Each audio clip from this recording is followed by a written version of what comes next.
आई वडिलांच्या सततच्या भांडणाची शिक्षा मुलांना कशी मिळते पहा. या व्हिडिओमध्ये तुम्हाला पुढील प्रश्नांची मानसशास्त्रीय उत्तरे मिळतील.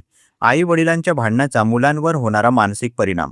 पालकांच्या सततच्या वादामुळे मुलांमध्ये चिंता कशी वाढते. घरातील तणाव आणि मुलांचा आत्मविश्वास यांचा संबंध. आई बाबांच्या भांडणामुळे मुलं चिडचिडी का होतात. पालकांचे मतभेद मुलांसमोर कसे हाताळावेत. घरातील भांडण आणि मुलांचे वर्तन बदल या मागचं मानसशास्त्र. सततच्या कौटुंबिक वादामुळे मुलांच्या अभ्यासावर काय परिणाम होतो. मुलांच्या सुरक्षिततेच्या भावनेवर पालकांच्या नात्याचा प्रभाव. आई वडिलांच्या तणावपूर्ण नात्यामुळे मुलांमधील डिप्रेशनची लक्षणे. मुलांसाठी शांत आणि सुरक्षित घराचे महत्त्व. अशाच निरनिराळ्या प्रश्नांची उत्तरे तुम्हाला या व्हिडिओमध्ये मिळतील, म्हणून व्हिडिओ शेवटपर्यंत पहा. चला तर मग सुरू करूया. घर हे मुलांसाठी पहिली शाळा असते. तिथेच ते बोलायला शिकतात, वागायला शिकतात, प्रेम काय असतं हे समजून घेतात. पण जर त्या घरात आई वडिलांची सतत भांडण चालू असेल तर मुलांच्या मनावर त्याचा खोल परिणाम होतो. मानसशास्त्रीय संशोधन सांगते की पालकांमधील सततचा संघर्ष हा मुलांच्या भावनिक, मानसिक आणि सामाजिक विकासावर गंभीर परिणाम करतो. प्रसिद्ध मानसशास्त्रज्ञ जॉन बॉल्बी यांच्या अटॅचमेंट थेअरीनुसार मुलांना सुरक्षितता आणि स्थिरता खूप महत्त्वाची असते. जेव्हा आई वडील एकमेकांशी भांडतात, ओरडतात किंवा अबोला धरतात, तेव्हा मुलांच्या मनात असुरक्षिततेची भावना निर्माण होते. त्यांना वाटू लागते की आपलं जग स्थिर नाही. काही मुलं शांत राहतात, पण आतून ते खूप घाबरलेले असतात. 7 वर्षाचा आर्यन दररोज आई वडिलांची मोठ्याने भांडण ऐकतो. सुरुवातीला तो टीव्ही समोर बसून दुर्लक्ष करायचा प्रयत्न करतो, पण हळूहळू त्याला रात्री झोप लागत नाही, शाळेत त्याचं लक्ष लागत नाही. शिक्षक सांगतात की तो खूप चिडचिडा झाला आहे. इथे शिक्षा कोणाला मिळाली? भांडण आई वडिलांनी केलं, पण परिणाम आर्यनच्या मनावर झाला. ज्या घरात सतत वाद असतात तिथल्या मुलांमध्ये चिंता आणि डिप्रेशनची लक्षणं जास्त दिसतात. ते स्वतःला दोष देऊ लागतात.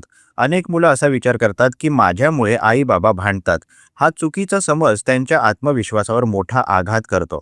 सततच्या भांडणामुळे मुलांच्या मेंदूच्या विकासावरही परिणाम होतो. लहान वयात मेंदू वेगाने विकसित होत असतो. जर त्या काळात ताणतणाव जास्त असेल तर कॉर्टिसॉल सारख्या ताण हार्मोन्सची पातळी वाढते. दीर्घकाळ हा ताण राहिला तर मुलं सतत सावध राहतात. त्यांना छोट्या गोष्टींवरही जास्त भीती वाटते. काही मुलं फार शांत होतात तर काही अतिशय आक्रमक होतात. आणखीन एक महत्त्वाचा परिणाम म्हणजे मुलांची नात्यांबद्दलची समज बदलते. जर त्यांनी लहानपणापासून प्रेम म्हणजे भांडण, ओरडणं आणि दोष देणं असंच पाहिलं तर मोठेपणी तेही तसंच वागण्याची शक्यता वाढते. सामाजिक शिक्षण सिद्धांतानुसार मुलं निरीक्षणातून शिकतात.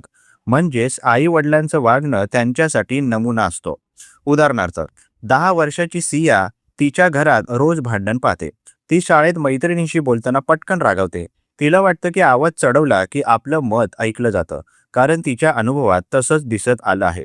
अशा प्रकारे घरातील वातावरण तिच्या वर्तनाचा भाग बनतं. काही वेळा मुलं मध्ये पडून भांडण थांबवण्याचा प्रयत्न करतात. ते आईला सांत्वन करतात, बाबांना शांत करतात, पण एवढ्या लहान वयात त्यांना प्रौढ जबाबदाऱ्या घ्याव्या लागतात. याला पॅरेंटिफिकेशन असं म्हटलं जातं. त्यामुळे मुलांचं बालपण हरवतं. ते लवकर मोठे होतात, पण आतून ते भावनिकदृष्ट्या थकलेले असतात. शारीरिक आरोग्यावरही परिणाम होतो. सततच्या तणावामुळे पोटदुखी, डोकेदुखी, भूक न लागणं अशा तक्रारी वाढतात. काही मुलं अभ्यासात मागे पडतात, कारण त्यांचं लक्ष घरातील तणावावर अडकलेलं असतं. महत्त्वाचं म्हणजे सगळ्या वादांचा परिणाम सारखा नसतो. मतभेद असणं स्वाभाविक आहे, पण ते कसे सोडवले जातात हे महत्त्वाचं आहे. जर आई वडील शांतपणे चर्चा करून समस्या सोडवत असतील, एकमेकांचा आदर राखत असतील, तर मुलं त्यातून सकारात्मक शिकतात. त्यांना कळतं की मतभेद असले तरी नातं टिकू शकतं.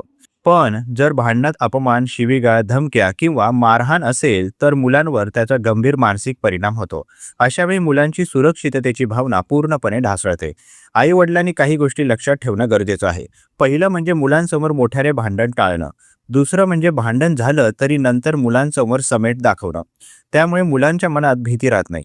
तिसरं म्हणजे मुलांशी खुलं बोलणं. ही आमची मतभेद आहेत, तुझी काही चूक नाही, असं स्पष्ट सांगणं आवश्यक आहे. जर घरात तणाव खूप वाढला असेल तर समुपदेशन घेणं उपयोगी ठरतं. कौटुंबिक समुपदेशनामुळे संवाद सुधारतो आणि मुलांवरचा ताण कमी होतो.